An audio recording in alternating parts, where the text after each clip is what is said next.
Well, boyos, some more developments are happening in the Halo Infinite world, this time with actual things that we know will be in the game, or rather won't be in the game. Before I get too deep into this video, I just want to say that not all my videos going forward are going to be like this. I made some videos similar to this style where I've discussed something in the past, but I don't think I've ever done two in a row, especially this close together. But you know, it was a busy news week, I guess. Let me know if you guys like these sort of discussion/rant style videos in the comments, please. Anyways, Infinite stuff. 343 did a little Q&A online, and two of the key questions a lot of people got hung up on were 1. Will Infinite have dual wielding? And 2.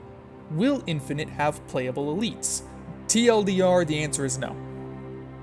No for both. Okay, ladies and gentlemen, let's pack it up. We got our answers. But seriously, some people took this news very seriously, and some people took it very hard. I thought I'd discuss this because I find it interesting, plus I want to give my 2 cents on things. Let's tackle one question at a time, first starting with dual wielding. While I do love me some dual wielding, I feel like it was inevitable that it wouldn't be in Infinite. While I had hoped to see a comeback, it doesn't surprise me that it won't be in the game. I get it. Dual wielding was a pain to balance in Halo 2 and Halo 3. How can you make holding 2 weapons at once better than just one while not making it overpowered? Sure, by holding 2 you give up throwing grenades, and you drop 1 in order to melee. But it wasn't that much of a drawback.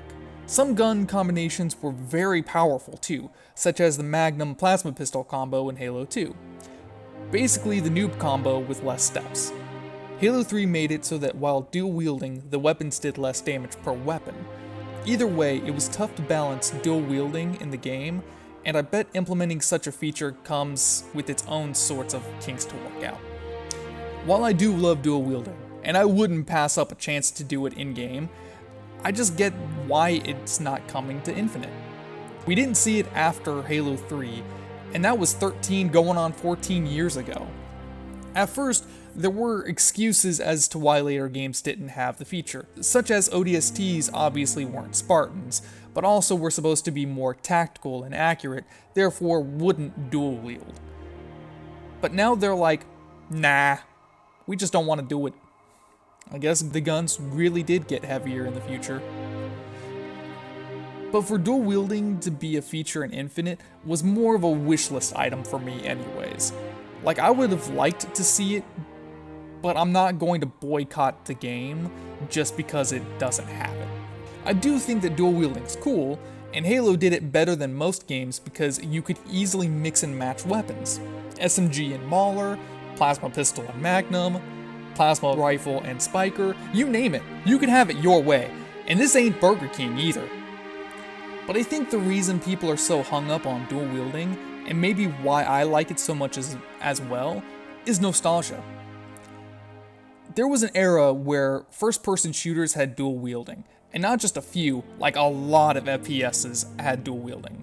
My go-to besides Halo 2 was TimeSplitter's Future Perfect. But at some point that feature just disappeared. Nowadays you barely see dual wielding in games, and if you do, it's a very select few guns that you can, and of course you're hard locked into using the same gun in each hand. I do feel like an absolute badass running headfirst into battle, holding 2 guns and going to town on enemies, and it is a feature I would like to see more of these days, but I understand why it isn't. Now on to issue number 2. No playable elites.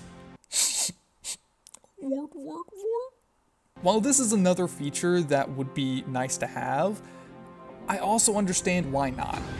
Now I have a theory. I think part of why 343 isn't planning on having playable elites is because only a small percentage of players actually play as elites in multiplayer. While I do like seeing them in multiplayer, I have almost always played a Spartan. To be fair, I think another big reason why people gravitate towards Spartans more is because there are a lot more customization options for Spartans than there are for elites. Let's look at the base Halo 3 customization options. Spartans, now Elites. Notice there are more options for the Spartan than there are for the Elites. Now let's look at MCC real fast. Spartans get an absolute fuck ton of customization options, especially with Season 5 and even more coming in Season 6 here in a little bit. And for Elites, zip, nada, zilch. Get fucked, Elites. Seriously, I feel like the Elites got shafted here. Not just for Halo 3 content, but no additions for Halo Reach either. To be fair though, Halo Reach's Elites also don't get a wide option for customization. You just pick an armor set, and you're done. And you can only play as an Elite where appropriate, like Invasion. Of course, Halo 2's customization is limited to just color for both Spartans and Elites, but Halo 2 Anniversary is the only game where the same amount of options between both Spartan and Elites. It's 3. Just 3 for each category. Wow, talk about getting shafted for customization. Halo 2 Anniversary really got shafted. This is one thing that I would love to see added to MCC, more customization across the board. Don't get me wrong, I love that they're adding more content to Halo 3, even though some of the options are straight up ugly. Like, what is this? What is this? What in the goddamn fuck am I looking at here? Anyways, Halo 3 has gotten a lot of love with customization, if you're a Spartan. But what about my Elites? What about Halo 2? No visor colors? No weapon skins? No vehicle skins? Halo CE and 3 both got those options. Why not Halo 2? And Halo 2 Anniversary could have so much added to it, and yet it's as dry as a desert there. Maybe that's why it feels like Halo 2 Anniversary is the least played multiplayer in MCC. Anyways, I got off on a tangent. My point is, maybe if there were more customization options for Elites, people would be playing Elites more. I'm not saying it'll immediately become a 50-50 split between Spartans and Elites, but maybe we'd have a 60-40 or 70-30 instead of what feels like an 85-15 split. And you know what? If Elites get more love in a later season, I promise I will switch to play an Elite more often. I'll even make a stream where the whole time I play as an Elite. I promise you that, 343. Okay, let's be honest, 343 doesn't watch my shit. But at the end of the day, I also understand why playable Elites aren't going to be a thing in Infinite. Yet again, it was a wishlist item for me. Would it be cool? Absolutely. Is it necessary? Absolutely not. We don't need playable Elites, but it would be cool. Anyone who is upset about these developments, I do understand their disappointment, but understand that you are in the vocal minority. And it is okay to be disappointed. I remember sending in my wish list for Halo 4 to 343 back in 2011, where it was a buddy cop film with Arby and the Chief taking a bite out of crime like McGruff the crime dog, and none of that made it into the game. Maybe they didn't like the Cortana x Auntie Dot lesbian AI sex scene. It was a little graphic now that I think about it.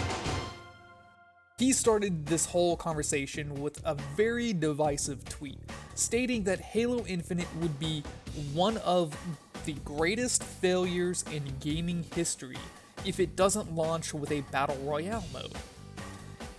This has, of course, gotten fans all up in arms,